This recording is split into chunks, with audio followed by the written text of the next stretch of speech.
Hey, what's up guys? This is Anthony from Anthony's Customs, and for this video, we're going to do a couple of collecting tips. I wasn't planning on making videos like this, but maybe you guys would like that sort of thing, so let me know in the comment section below. But I always get people asking me how I opened these packages without damaging the package, so we're going to talk about that. That's a super quick one. And then I've also had a lot of people recently, because of this figure, and a lot of other Mafex figures from the past, they've asked me, how do you lube the joints effectively? So I'm going to talk about that, and we're going to see if I can help you guys with your collecting just a little bit to make things less annoying for you. So let's get this one out of the way. We're going to talk about the package first, because I don't think She-Hulk is going to be able to hold that effectively for very long. Alright, so let's just get this out of the way. This is a super easy one. I've actually mentioned this before on the channel. I don't remember in what capacity, but it's a super easy one, so I'll be happy to share. I don't have a knife on me, so I'm not going to do it, but it doesn't take much for me to explain. In order to open a blister like this without making it look like you've opened it, let's say you want to get the figure out, mess around with it or whatever, and then you want to put it back in the package so that it still looks nice. It's not going to be perfect, but here's how you do it. You just cut a straight line right here, and then along the bottom edge. And this part always down here is open, so that makes it even easier to get in there with the knife. Now be careful, this kind of plastic is hard to cut sometimes, safely, and then obviously it's going to have sharp edges. So you can actually cut yourself on the plastic, so be careful if you're a kid, have your parent help you. But yeah, you just cut right here, and then across the bottom. So your flap hinges along this top part right here, so that just creates a flap. You can yank it right out. Easy peasy, shove it right back in, no problem. And then the only thing that makes it obvious is this cut line right here, and then the fact that it's not fully sealed right here. So if you're setting on a shelf, nobody will ever notice. If you're going to hang it on the wall, you might want to throw some clear tape along the edge. Something like that, but yeah, it'll work. I just do it so that I can do it for the reviews, so that the packages don't look like crap. I don't keep these packages, so your mileage will vary as far as trying to like hang on the wall or something afterwards. It's not going to fall out. It's pretty well retained, but that's how you do it. Now, I don't have any of the packages for the comic book figures, the ones that come with the little comic book. That's a different story. You can do it the same way. That's what I do for the reviews, but it is a real pain in the butt because of that extra little thing coming out for the comic book. You may want to try doing it on the side, so you would cut down here, and then along the bottom edge here. The long cut is going to be along the cardboard, same thing down here. You might be able to pull it out from the side, but then you're going to have to deal with the flap on the side, which isn't going to be as easy to hide. But that's all. You just cut a flap, and you can get the figure out pretty easily. You can get creative with it for the packages that aren't so square and easy to work with, like this. Alright, so that one's easy peasy. Now, as far as fixing stuck joints, there are two types of stuck joints, really. There's one where the plastic is binding due to friction, I guess you would call it friction, and then there's one where it's actually a mechanical sticking of the joint. So for figures like this, where they have the elbow joint where it's insert molded,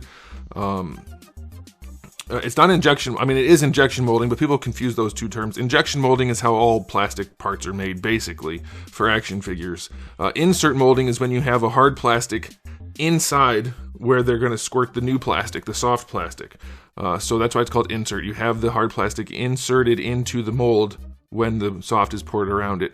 So those tend to get stuck because the only way these joints work is they have teeth on the disc. So this little disc here at the top and this little disc at the bottom, they have little teeth on them, and those are basically biting into the plastic here. Now, since it's more molded around it, they fit together like gears, essentially, like gears on an old-timey clock that you can see the teeth going around. That's how those work. And so the reason they work is because, and that's why you can feel the spots on a lot of them. And sometimes they do it in different ways where the teeth aren't on the edge, they're on the side, so it's a little smoother, whatever.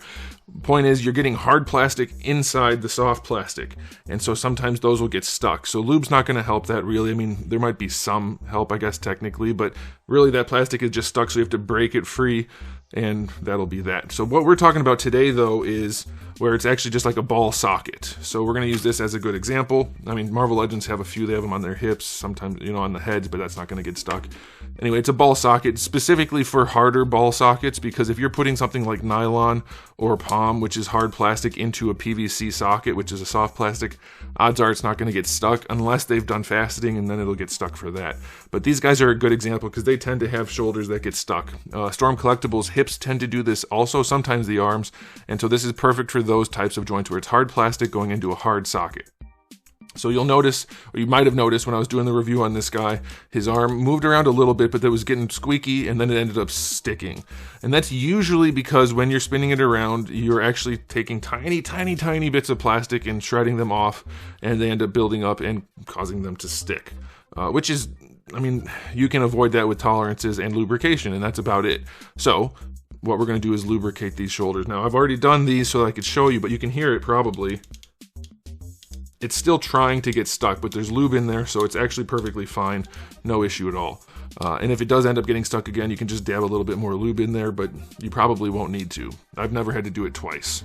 But I guess sometimes you can. So there's different ways to lubricate things. There's different powders, PTFE, or you can just use silicone. And that's the thing that I'm going to tell you to do because it's the safest, easiest thing to do. Powders are a huge pain in the butt, and you don't really want to deal with PTFE for certain plastics. Silicone oil is definitely the right way to do this. The best way, the easiest way to do that. So people asked me, and we're going to get to the silicone in a second, do I pop the shoulder off? Technically you can, you don't need to. Anytime you're popping a shoulder off that's in a hard socket that's not meant to be popped off, you are risking breaking it. If it's already stuck, you're risking it even more, so I don't do that. I have never popped off a shoulder to lubricate it unless it was already meant to come off. So I don't recommend that. You will have some access, more than likely, to the inside of the joint. You can see in here, you can see the socket, at least the edge of the socket in there, okay? And you don't need much more room than that. And you may run into an issue where there's no room at all and you have to try to pop it off, or there's one other technique. So this is what we'll do. I'll explain which materials we're using, but I get one of these. You can get these for like, I think they often come up for like gun cleaning or things like that, but it's a little oil bottle. So it's just a little plastic bottle. They're on Amazon. I got a 2-pack. It was like $3 or something like that. I can put a link in the description below, but it's not going to be like a referral link or a specific link to one you need to get or anything. These are like, there's a million types of these all over the place. But the key thing is you want this, you want them to come with this tiny, tiny, tiny little metal tube to dispense. This is just a cap to close it up. The whole thing is only this narrow, so it doesn't get bigger or anything. So you want a really narrow one like this. It's just a little oil bottle, and that allows you to get into the joint without popping anything off. That makes it super easy, and that's how I did this guy. I didn't take anything apart. I just stuck the little metal thing in there, and depending on how good of this is, like if you buy a crappy one like this, they may drip a little bit, in which case you want to clean that off so that there's no excess oil. You need almost none. You want the tiniest, tiniest little drop you can get. Just the tiniest bit to come out of the tip right when you get it in there, okay? And yes, I know, there's like a million times for me to say that's what she said, but if they're easy ones, then that's just not as much fun. So yeah, you just get that little tiny, tiny metal rod in there, metal tube, you'll get a drip of the oil in there, and you'll be like, well, now what, it's already stuck. Just give it a little wiggle, and that oil will disperse.